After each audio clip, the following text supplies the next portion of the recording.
Уште една ковид драма вчера се случи во клиничката болница во Битола. 35 годишен битолчанец за време на ручекот побегнал од ковид центарот и со собствено возило се упатил дома, потоа зел терапија за спиење и повеќе не се разбудил.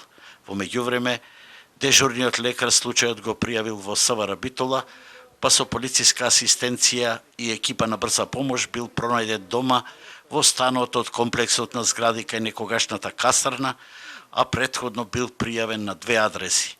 Случајот го потврди битолската полиција.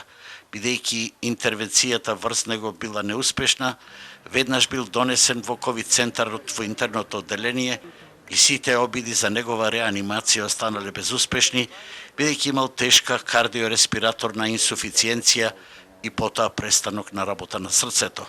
Починал во 18 часот и 45 минути. Во системот не се внесени коморбидитети, се вели во соопштението на Министерството за здравство. Според досегашните информации, починатиот за прв пат се пријавил во триажната амбуланта на 13 ноември со покачена температура и кашлица, но без рентгенски наод.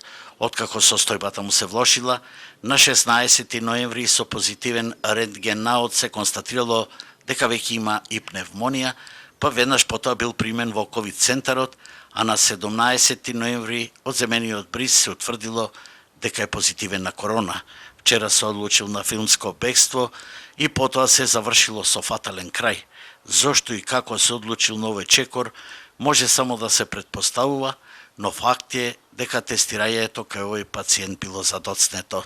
За сега може само да се претпоставува зошто 35 годишниот починат битолчанец побегнал дома, тука во овој комплекс кај некогашната касарна и за собствена утеха или потреба испил таблети за спиење. Вистината кога тогаш ќе излези, а јавноста секако ги бара вистинските одговори. Во моментот во Битола короната е во страшна експанзија, а црните статистики велат дека од почетокот на пандемијата починале вкупно 65 лица до денес, од кои 43 само овој месец. Во клиничката болница има најмалку 73 лица, од кои голем број со тешка клиничка слика. Најголемиот притисок во овој период се чувствува во Центарот за јавно здравје околу тестовите, бидејќи во лабораторијата дневно можат да се извршат до 100 тестови, а реалните потреби се далеку поголеми и затоа се чека повеќе денови, некогаш и задоцнето.